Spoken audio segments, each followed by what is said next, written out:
सुप्रभात मेरे प्रिय विद्यार्थियों, आप सभी का हार्दिक स्वागत है कक्षा 5वीं के ई लर्निंग हिंदी के रिमझिम की कक्षा में। तो विद्यार्थियों, जैसा कि आप जानते हैं कि अब तक हम लोग जहाँ चाह वहाँ राह नामक इला सचानी की सच्ची घटना पर आधारित एक कहानी पर चर्चा कर रहे थे। इसके बाद हमने इस चैप्टर को ख़त्म करने के बाद इसके कतिपय रिक्त स्थान, फिर प्रश्नोत्तर इनको किया था। तो आज हम क्या करेंगे, इसके शब्दार्थों पर चर्चा करेंगे। यहाँ मैं एक बात आप लोगों को बता दूँ कि मैं यहाँ श्यामपट पर आप लोग देख पा रहे हैं, मैंने शब्दार्थ लिख रखा है। मैं कुछ शब्दार्थ आपको प्रोवाइड करूँगी। जो शब्द मुझे लगे हैं कि आपको डिफ़िकल्ट लग सकते हैं, वैसे कुछ शब्द और उनके अर्थ मैंने अलग करके रखे हैं, वो मैं आपको प्रोवाइड करने वाली हूँ।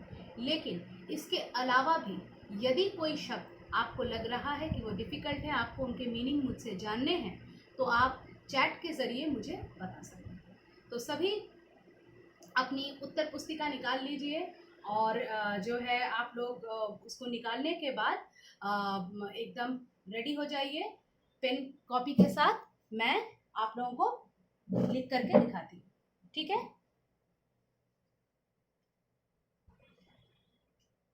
सबसे पहला शब्द हम जो लिखेंगे वो है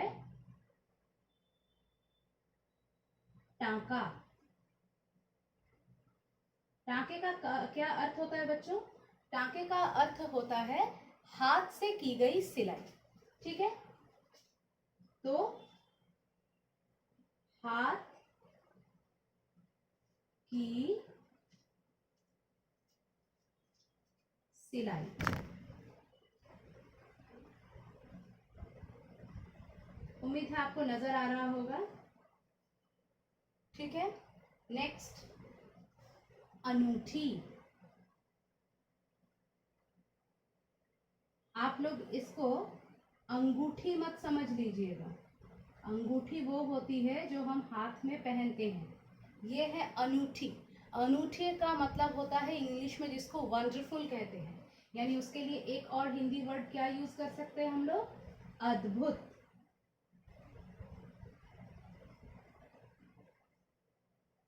अद्भुत, अनूठा मतलब अद्भुत। उसके बाद एक शब्द आता है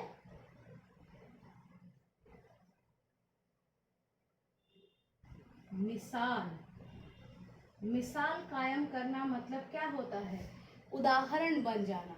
जैसे कि इला सचानी ने एक मिसाल कायम कर दी, तो मिसाल का अर्थ हुआ उदाहरण।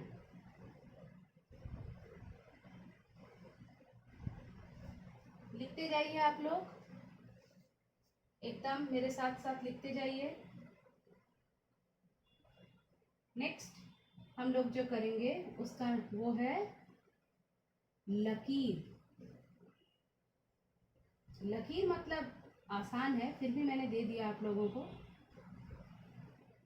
लकीर यानी रेखा।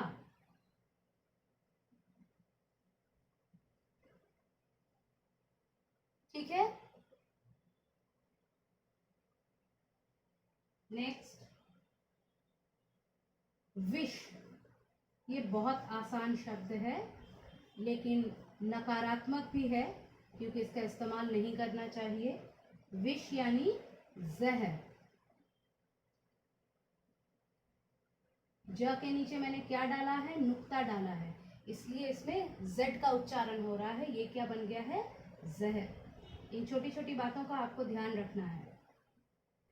उसके बाद एक मुहावरा है जो मैंने पढ़ाते वक्त आप लोगों को बताया था। ये है घुटने टेकना। घुटने टेकना। घुटने टेकना का अर्थ होता है हार न मानना। इसका अर्थ झुकना भी हो सकता है, लेकिन यहाँ पर हमको झुकने का अर्थ नहीं लेना है। इसका अर्थ यही है कि इसका एक्चुअल जो अर्थ है, इसका शाब्दिक अर्थ हो सकता है झुकना, लेकिन इसका एक्चुअल मीनिंग है हार न मानना। एक्चुअली हार ना मानना नहीं होगा, हार मान लेना होना चाहिए, क्योंकि घुटने न टेकना तो नहीं है, घुटने टेकना है। तो घुटने टेकने का अर्थ होगा हार मान लेना।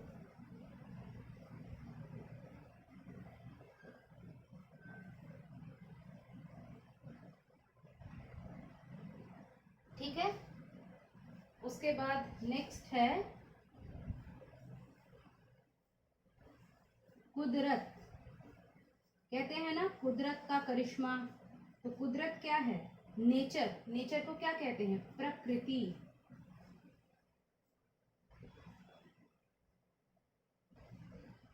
ठीक है।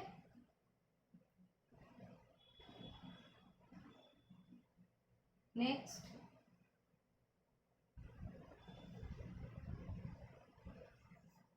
माहिर। किसी भी काम में माहिर होना मतलब क्या? उसमें एक्सपर्ट होना। ठीक है। तो माहिर, माहिर के लिए एक्सपर्ट, उसका एग्जैक्ट हिंदी क्या होगा? पारंगत।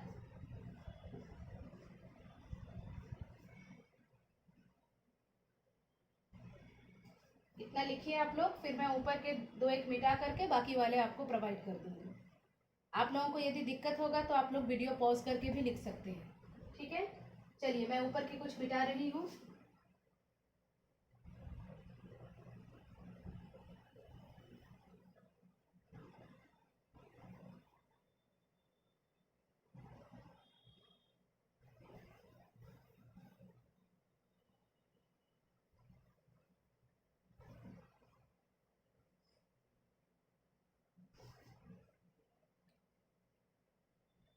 लिखिए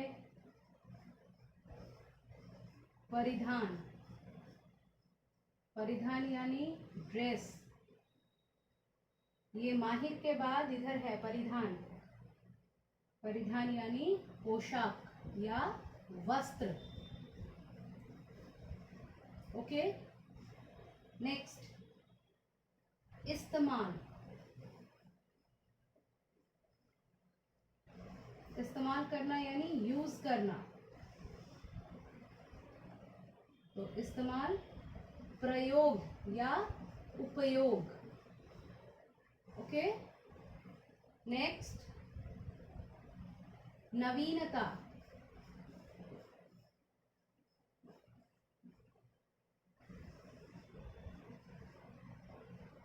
नवीनता नॉवेल यानी नयापन।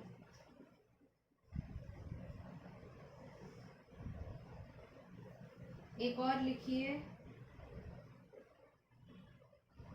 एक और बार अनूठा शब्द का प्रयोग हुआ था जिसका अर्थ था बेमिसाल, लेकिन और लिखने की जरूरत नहीं है। आप एक ही याद रखिए, नहीं तो आप कंफ्यूज हो जाएंगे। ठीक है। तो इतना करके रेडी कर लीजिए, फिर हम लोग मिलेंगे हमारे अगले कक्षा में। तब तक के लिए धन्यवाद।